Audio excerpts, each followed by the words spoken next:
اعوذ باللہ من الشیطان الرجیم بسم اللہ الرحمن الرحیم یا ایہا الذین آمنوا لیبلونکم اللہ بشیء من الصید تنالہ ایدیکم ورماحکم لیعلم اللہ من یخافہ بالغیب فمن اعتدى بعد ذلك فلہ عذاب علیم یا ایہا الذین آمنوا لا تقتلوا الصید وانتم حرم ومن قتلہ منکم متعمدا فجزاء مثل ما قتل من النعم يحكم به ذوى عدل منكم هديا بالغ الكعبة أو كفارة طعام مساكين أو عدل ذلك صياما ليذوق وبال أمره عفى الله عما سلف ومن عاد فينتقم الله منه والله عزيز ذو انتقام أحل لكم صيد البحر وطعامه متاعا لكم وللسيارة وحرم عليكم صيد البر ما دمتم حرما واتقوا الله الذي إليه تحشرون جعل الله الكعبة البيت الحرام قياما للناس والشهر الحرام والهدي والقلائد ذلك لتعلموا أن الله يعلم ما في السماوات وما في الأرض وأن الله بكل شيء عليم اعلموا أن الله شديد العقاب وأن الله غفور رحيم ما على الرسول إلا البلاغ والله يعلم ما تبدون وما تكتمون قل لا يستوي الخبيث والطيب ولو أعجبك كثرة الحبيث فاتقوا الله يا أولي الألباب لعلكم تفلحون صدق اللہ العظیم۔ آیت نمبر 93 سے لے کر آیت نمبر 100 تک انشاءاللہ آج ہم سماعت کریں گے۔ یا ایھا الذین آمنوا لیبلونکم اللہ بشیء من الصید، اے ایمان والو ضرور آزمائے گا تمہیں اللہ تعالیٰ کسی چیز کے ساتھ شکار سے۔ آج پھر جو خطاب ذیشان ہے وہ مومنوں سے ہے، وہ کلمہ گو لوگوں سے ہے جنہوں نے کلمہ پڑھ کے اپنے آپ کو اپنے رب کے حوالے کر دیا ہے۔ آج پھر انہی سے خطاب ہے۔ فرمایا اے ایمان والو ضرور آزمائے گا تمہیں اللہ تعالیٰ کسی چیز کے ساتھ شکار سے، تنالہ ایدیکم پہنچ سکتے ہیں جس تک تمہارے ہاتھ، ورماحکم اور تمہارے نیزے، لیعلم اللہ من یخافہ بالغیب تاکہ پہچان کرا دے اللہ تعالیٰ اس کی جو ڈرتا ہے اس سے بن دیکھے۔ فمن اعتدى بعد ذلك پس جو شخص حد سے بڑھے گا اس تنبیہ کے بعد، فلہ عذاب علیم تو اس کے لیے دردناک عذاب ہے، اس کے لیے دردناک عذاب ہے۔ عرب کے بادی نشین جانوروں اور پرندوں کا شکار کر کے گزر اوقات کیا کرتے تھے۔ احرام کی حالت میں ان کا شکار سے باز رہنا کچھ کم صبر آزمانا تھا، خصوصاً ایسی حالت میں جب کہ قدم قدم پر ہرنوں کی ٹولیاں اور پرندوں کے جھرمٹ دلوں کو للچا رہے ہوں۔ اس کی حقیقت کسی شکاری سے پوچھئے جس کے سامنے سے ہرنوں اور نیل گاؤں کا غول گزر رہا ہو اور وہ انہیں آسانی سے نشانہ بھی بنا سکتا ہو، اور اس وقت اسے شکار کرنے سے روک دیا جائے تو اس کی کیا حالت ہوتی ہے۔ اس حکم سے مسلمانوں کا امتحان لیا جا رہا ہے کہ جب تم احرام باندھ لو تو کسی جانور یا پرندے کو شکار نہ کرو۔ اللہ تعالیٰ نے کتنا خوبصورت ارشاد فرمایا، میں اے ایمان والو اللہ تعالیٰ تمہیں ضرور آزمائے گا کسی چیز کے ساتھ شکار سے، یعنی اللہ نے منع کر دیا ہے کہ جب احرام باندھے ہوئے ہو تو کوئی شکار نہیں کرنا۔ اب بندہ ہر وقت شکار کرتا ہو، ہر وقت کیا کرتا ہو، اور شکار اس کی پہنچ میں بھی ہو، شکار اس کی پہنچ میں بھی ہو، اور وہ شکار نہ کرے تو جناب کیا اس کے وجود پہ بیتے گی۔ تو یہ فرمایا گیا کہ وہاں بھی دیکھیں نا، اسی لیے کہا گیا کہ گناہ وہ نہیں ہے جو آپ سے ہو گیا ہے، گناہ وہ ہے کہ آپ کے سامنے ایک سجی سجائی ماحول ہے پورا، اور اس ماحول میں آپ نے ایک گناہ کیا ہے تو پھر آپ کی بڑی دیدہ دلیری ہے۔ اور اگر وہ مشہور حدیث جو اکثر میں آپ کی خدمت میں عرض کرتا ہوں کہ اللہ تعالیٰ 7 گروہ ایسے ہیں جنہیں اللہ تعالیٰ قیامت والے دن اپنے سایہ رحمت میں جگہ عطا کرے گا، ان میں سے ایک گروہ وہ ہے دعتہ امرأۃ، کہ ایک عورت انہیں بلاتی ہے، ذات حسب و جمال، بہت خوبصورت ہے اور بہت بڑے حسب و نسب والی ہے، وہ انہیں اپنی طرف بلاتی ہے کہ آؤ گناہ کر لو، آؤ میرے ساتھ گناہ کر لو، لیکن وہ شخص، وہ نوجوان، وہ خوش بخت، وہ خوش نصیب اسے کیا جواب دیتا ہے؟ او بی بی، فقال انی اخاف اللہ، وہ اسے اپنی طرف بلاتی ہے اور وہ کہتا ہے میں اللہ سے ڈرتا ہوں۔ وہ کیا کہتا ہے؟ میں اللہ سے ڈرتا ہوں۔ اس بندے کو بھی جب کل کوئی سایہ نہیں ہوگا اللہ تعالیٰ اس کو اپنی سایہ رحمت کے نیچے جگہ عطا فرمائے۔ جو گزر گئے وہ گزر گئے، ان کی معافی مانگنی چاہیے۔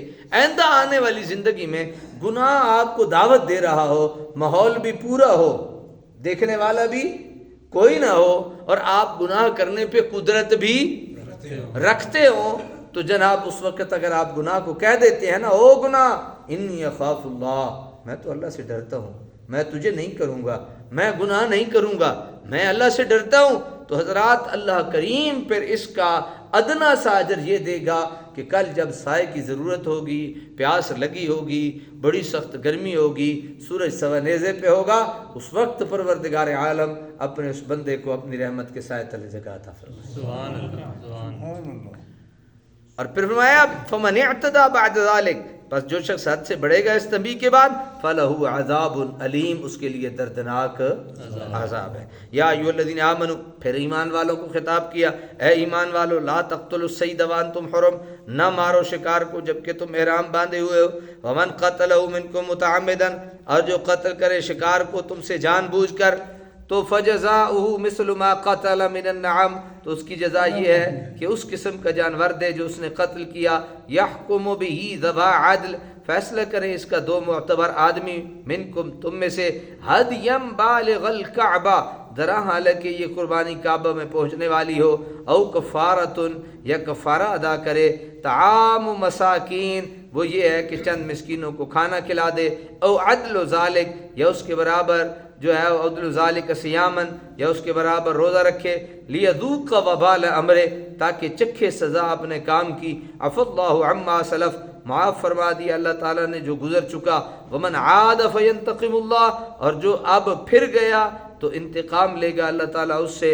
واللہ عزیز ذو انتقام، اور اللہ تعالیٰ غالب ہے، بدلہ لینے والا ہے۔ اللہ کیا ہے؟ غالب ہے اور بدلہ لینے والا۔ اگر کسی نے شکار پکڑ لیا تو اسے چھوڑ دے، اور اگر اسے مار ڈالا تو پھر اس کی سزا یہ ہے کہ اس طرح کا ایک جانور جس کی قیمت وہ معتبر آدمیوں کے فیصلے کے مطابق اس شکار کردہ جانور کے برابر وہ خریدے، اور مکہ میں لا کے اسے کیا کرے؟ ذبح کرے، یا اس جانور کی قیمت کا غلہ لے کر غریبوں میں تقسیم کر دے، یا جتنے غریبوں میں صدقہ فطر کی مقدار سے وہ غلہ تقسیم ہو سکتا ہے اتنے روزے رکھے۔ احناف کے نزدیک قیمت میں مماثلت کافی ہے، امام شافعی اور امام محمد کے نزدیک شکل و صورت اور قد و قامت میں بھی مماثلت ضروری ہے، لیکن حضور صلی اللہ علیہ وسلم نے سانپ، بچھو، چوہا، کوا، حداد کو مارنے کی اجازت عطا فرمائی ہے۔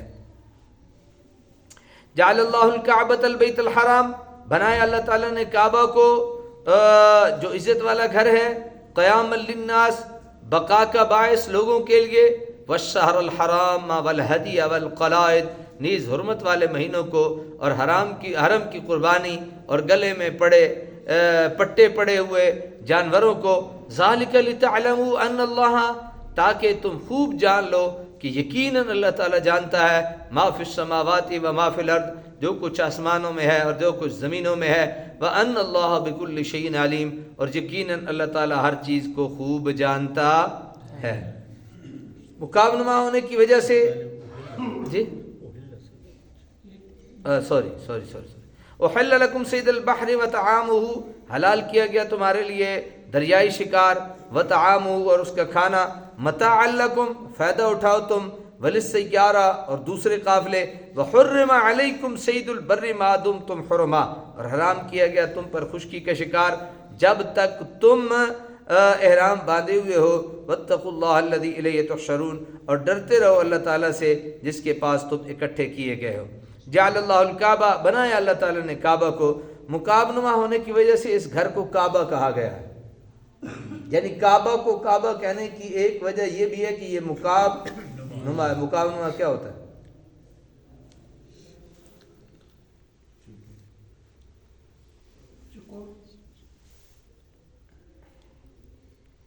کعبہ چکور نہیں ہے ویسے، 5 اس کے مرحلے ہیں، نہیں یہ پھر جا کے ڈھونڈے یہ حالانکہ یہ پرانی ریاضی ہے، جی پرانی ریاضی میں کیا ہوتا تھا؟ مقام نما ہی ہوتا تھا نا، تو بتائیے چلو نئے بچے نہیں بتا سکتے، میں نے اس لیے پرانوں سے پوچھنے کی کوشش کی ہے، تو یہ ڈھونڈ کے لائیے گا، آپ نالائق نہیں ہیں۔ مقام نما ہونے کی وجہ سے اس گھر کو کیا کہا گیا؟ کعبہ کہا گیا۔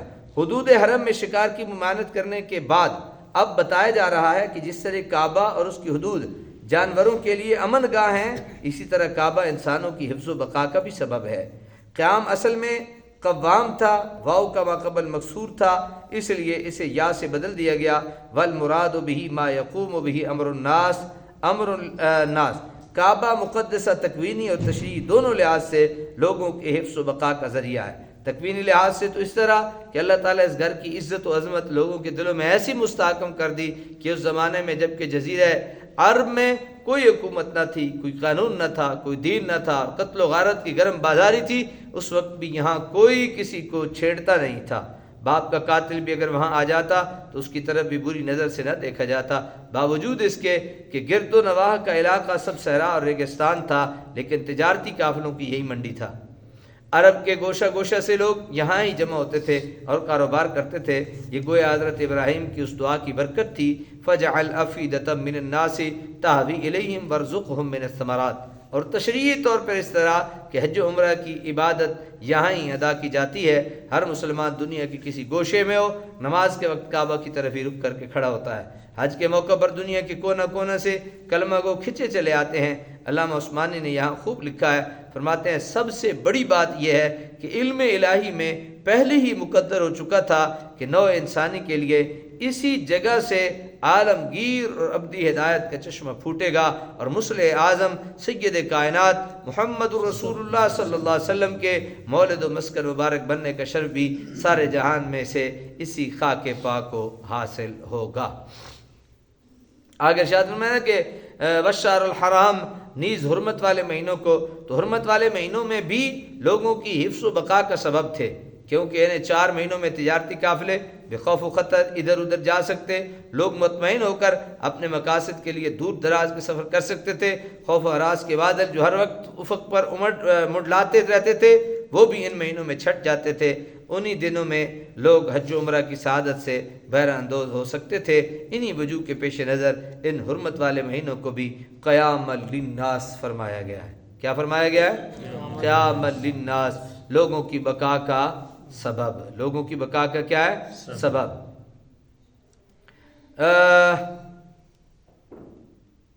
ذالک لتعلموا، تاکہ تم خوب جان لو۔ کیا جان لو؟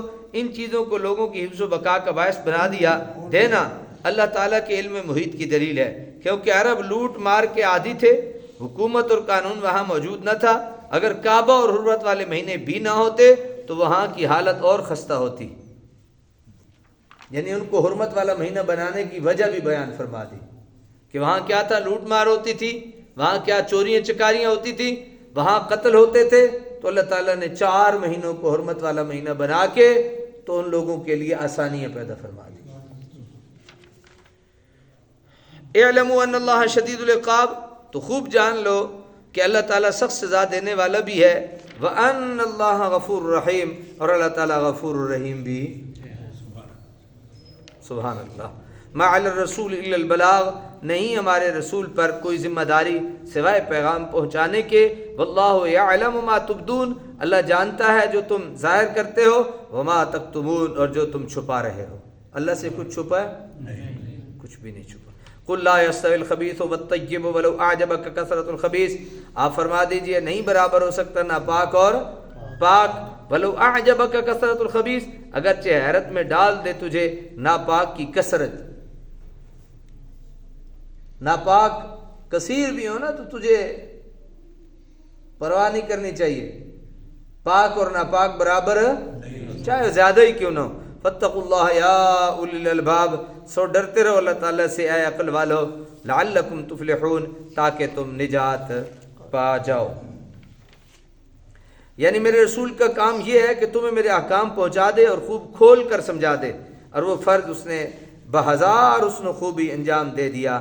اب اگر تم ان کی تعمیل میں کوتاہی کرو گے تو اس کے ذمہ تم خود ذمہ دار ہوگے۔ اللہ تعالیٰ اپنے محبوب کریم کو ارشاد فرماتا ہے کہ آپ اپنی امت کو بتا دیجئے کہ کفار کی جاہ و چشم، مال و دولت اور تعداد کی کثرت اور اپنی غربت اور کمزوری کو دیکھ کر پریشان نہ ہوا کریں، کیونکہ خبیث اور طیب ایک ایسے نہیں ہو سکتے، وہ پلید ہیں، تم پاک ہو۔ خبیث اور طیب سے مراد حرام اور حلال، کافر اور مومن، عاصی اور مطیع سب ہو سکتے ہیں، سب ہو سکتے ہیں۔ اللہ عمل کی توفیق عطا فرمائے۔